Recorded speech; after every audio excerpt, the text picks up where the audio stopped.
The cherry tree by Ruskin Bond എന്നുള്ള short സ്റ്റോറിയാണ് നമ്മൾ നോക്കാൻ പോകുന്നത്. അപ്പോൾ ഫസ്റ്റ് ഓഫ് ഓൾ റസ്കിൻ ബോണ്ടിനെ കുറിച്ച് നോക്കാം. So Ruskin Bond is celebrated as one of India's most influential and prolific authors. അപ്പോൾ അദ്ദേഹത്തിൻ്റെ ലിറ്റററി കരിയർ 60 വർഷം, അതായത് 6 decades ആണ് ഉണ്ടായിരുന്നത്. ആൻഡ് ഒരുപാട് ഇന്ത്യൻ ഇംഗ്ലീഷ് ലിറ്ററേച്ചറിന് ഒരുപാട് കോൺട്രിബ്യൂഷൻസ് ഒക്കെ നൽകിയ ആളാണ്. വളരെ സിമ്പിളായിട്ട് എഴുതുന്ന, ഭയങ്കര വെറൈറ്റി ആയിട്ടുള്ള ഇമേജസ് ഒക്കെ യൂസ് ചെയ്ത് നല്ല ഹാർട്ട് ഫെൽറ്റ് ആയിട്ടുള്ള രീതിയിൽ കഥ പറഞ്ഞു പോകുന്ന അല്ലെങ്കിൽ സ്റ്റോറി ടെല്ലിംഗ് രീതിയായിരുന്നു ഇദ്ദേഹത്തിൻ്റേത്. ഇപ്പോൾ റസ്കിൻ ബോണ്ടിൻ്റെ റൈറ്റിംഗ് സിംപ്ലിസിറ്റി, ക്ലാരിറ്റി, അതാണ് ഏറ്റവും ഇമ്പോർട്ടൻ്റ് ആയിട്ടുള്ളൊരു സ്റ്റൈൽ എന്ന് പറയുന്നത്. അദ്ദേഹത്തിൻ്റെ സിമ്പിൾ ഡയറക്റ്റ് സ്റ്റൈലാണ് അദ്ദേഹം എഴുതുന്നത്. കോംപ്ലക്സ് ആയിട്ടുള്ള വെക്കാബുലറിയോ പിന്നെന്താണ് ഭയങ്കര ഡിഫിക്കൽട്ടായിട്ടുള്ള സെൻറ്റൻസസോ ഒന്നുമില്ല. And focus on every day life അല്ലെങ്കിൽ ഓർഡിനറി പീപ്പിളിൻ്റെ ലൈഫിനെ കുറിച്ചാണ് ഇദ്ദേഹം എഴുതുന്നത്. നേച്ചർ അല്ലെങ്കിൽ ഒരു സെൻട്രൽ തീമായിട്ട് ഇദ്ദേഹത്തിൻ്റെ വർക്ക്സിൽ വരാറുണ്ട്. Especially Himalayan landscape, forest, reverse, wild life, ഇതൊക്കെ. അപ്പോൾ നമുക്ക് പഠിക്കാനുള്ളത് ചെറി ട്രീ എന്ന് പറയുന്നത് നേച്ചറിൻ്റെ ഇമ്പോർട്ടൻസ് എന്താണ് ഹ്യൂമൻ ലൈഫിൽ, and what is the beauty of nature in human life, അതാണ് ഇതിനകത്തും നമുക്ക് പഠിക്കാനുള്ളത്. ചൈൽഡ്ഹുഡ് നൊസ്റ്റാൾജിയെക്കുറിച്ച് ഇദ്ദേഹം ഒരുപാട് എഴുതിയിട്ടുണ്ട്. ഓക്കെ, അദ്ദേഹത്തിന് തന്നെ സെമി ഓട്ടോബയോഗ്രഫിക്കൽ ക്യാരക്ടർ ആയിട്ടുള്ള റസ്റ്റി എന്നുള്ള ഒരു ക്യാരക്ടറിനെ വെച്ചിട്ട് അദ്ദേഹം ഒരുപാട് സ്റ്റോറീസ് ഒക്കെ എഴുതിയിട്ടുണ്ട്. ഹ്യൂമൻ ബീങ്സിൻ്റെ ഇമോഷൻസിന്, പിന്നെ ഈ ഹില്ലി ഏരിയാസിൽ അല്ലെങ്കിൽ ഹിമാലയൻ റീജിയനിലൊക്കെയാണ് മിക്കവാറും ഉള്ള സ്റ്റോറീസ് എല്ലാം സെറ്റ് ചെയ്തിരിക്കുന്നത്. So he's A very versatile writer. So ഇനി നമുക്ക് പഠിക്കാനുള്ള ചെറി ട്രീയുടെ ഒരു സമ്മറി പോലെ നോക്കാം. അപ്പം ചെറി ട്രീ എന്ന് പറയുന്നത് റസ്കിൻ ബോണ്ടിൻ്റെ ഒരു ഷോർട്ട് സ്റ്റോറിയാണ്. അതൊരു യങ് ബോയിയെ കുറിച്ചാണ്, രാകേഷ് എന്നുള്ള യങ് ബോയിയെ കുറിച്ചാണ്. അപ്പോൾ ആ ഒരു ജേണി, ആ രാകേഷിൻ്റെ ജേണി, അതായത് ഒരു ചെറി ട്രീ അതായത് ഒരു ചെറി പ്ലാന്റ് രാകേഷ് പ്ലാന്റ് ചെയ്യുന്നു. ആൻഡ് അതൊരു സീഡിൽ നിന്നാണ് പ്ലാന്റ് ചെയ്യുന്നത്. അപ്പോൾ ആ പ്ലാന്റ് വളർന്ന് ആ സീഡ് വളർന്ന് പ്ലാന്റ് ആവുന്നു. ആൻഡ് അഗൈൻ ദ പ്ലാന്റ് എന്താണ് grows into a tree. അതിനെക്കുറിച്ചുള്ള ആ ഒരു ജേണിയാണ് പറയുന്നത്. ഇപ്പോൾ സ്റ്റോറി ഹിമാലയൻ ഫുഡ് ഹിൽസിലാണ് സെറ്റ് ചെയ്തിരിക്കുന്നത്. രാകേഷ് ഗ്രാൻഡ് ഫാദറിൻ്റെ കൂടെയാണ് താമസിക്കുന്നത്. ചെറി ട്രീ എന്താണ് എല്ലാ ചലഞ്ചസിനെയും ചലഞ്ചസിനെയും സർവൈവ് ചെയ്തിട്ടാണ് ആ ചെറി ട്രീ വളരുന്നത്. അതായത് ഭയങ്കര ഹാർഷ് വെതർ ആണെങ്കിലും ഒരു ഗോട്ട് തിന്നുന്നുണ്ട് ചെറി ട്രീയെ. ആക്സിഡൻ്റലി ഒരു സ്ത്രീ അതിനെ കട്ട് ചെയ്യുന്നുണ്ട്, പക്ഷേ എന്നാലും ഇത് വളരുന്നുണ്ട്. So over the years the tree blossoms, cherry tree blossom ചെയ്യുന്നു ആൻഡ് ഫ്രൂട്ട്സ് വരുന്നു അതിനകത്ത്.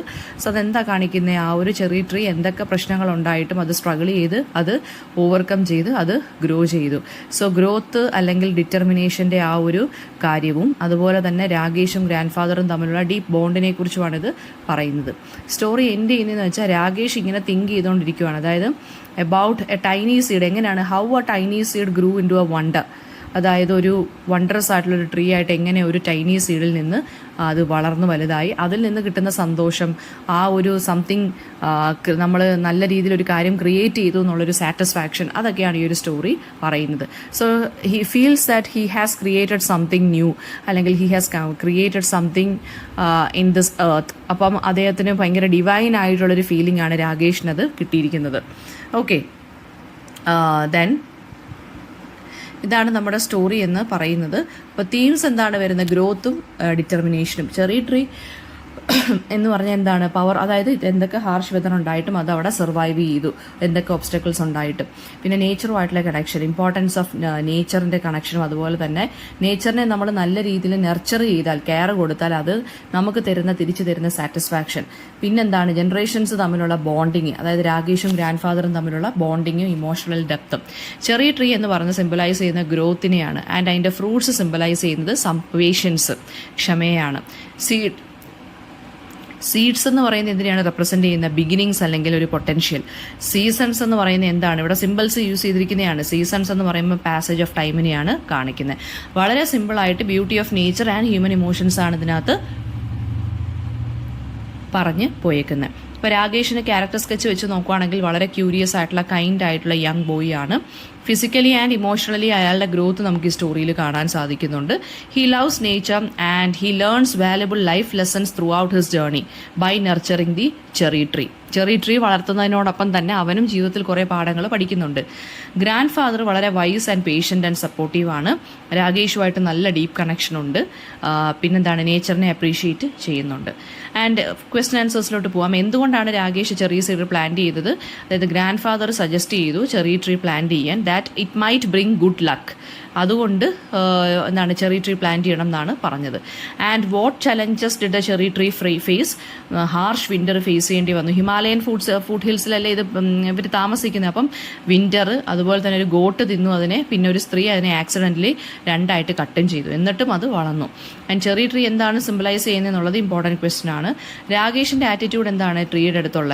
ഇനിഷ്യലി രാകേഷ് ആക്ച്വലി സീഡിൻ്റെ കാര്യം അങ്ങ് മറക്കുന്നുണ്ട്. പക്ഷേ ട്രീ വളരുമ്പോൾ എന്താണ്, അവനൊരു റെസ്പോൺസിബിലിറ്റി വരുന്നുണ്ട്, അവനൊരു പ്രൈഡ് വരുന്നുണ്ട്, അതിനെ ടേക്ക് കെയർ ചെയ്യുന്നുണ്ട്. And what is the significance of the ending എന്താണ് റിഫ്ലക്ട് ചെയ്യുന്നതെന്ന് വെച്ചാൽ രാകേഷ് ശരിക്കും പറഞ്ഞാൽ ഭയങ്കര ഒരു ജോയ് അല്ലെങ്കിൽ ഫുൾഫിൽമെൻറ്റ് അല്ലെങ്കിൽ ഒരു സാറ്റിസ്ഫാക്ഷൻ കിട്ടിയിരിക്കുകയാണ്. Because the cherry tree blossomed and it bear fruits അല്ലേ. അതുകൊണ്ട് എന്താണ് ഒരു ഗോഡ് ലൈക്ക് ഫീലിംഗ് ആണ് ഇവന് കിട്ടിയത്. അതായത് ഒരാളെ വളർത്തിയ ഒരു ട്രീ ആണെങ്കിൽ പോലും നേച്ചറിലുള്ളൊരു എലിമെൻറ്റിനെ നമ്മൾ വളർത്തി വലുതാക്കി അതിൽ നിന്ന് ഇപ്പോൾ ഫ്രൂട്ട്സ് ആണെങ്കിലും ഫ്ലവേഴ്സ് ആണെങ്കിലും കിട്ടുമ്പോൾ നമുക്ക് ശരിക്കും പറഞ്ഞാൽ ഒരു കൈൻഡ് ഓഫ് അഭിമാനം, പ്രൗഡ് ഫീലിംഗ് ഉണ്ട്. പിന്നെ അതുപോലെ തന്നെ ഒരു കൈൻഡ് ഓഫ് ഡിവൈൻ ഫീലിംഗ് ഉണ്ട്.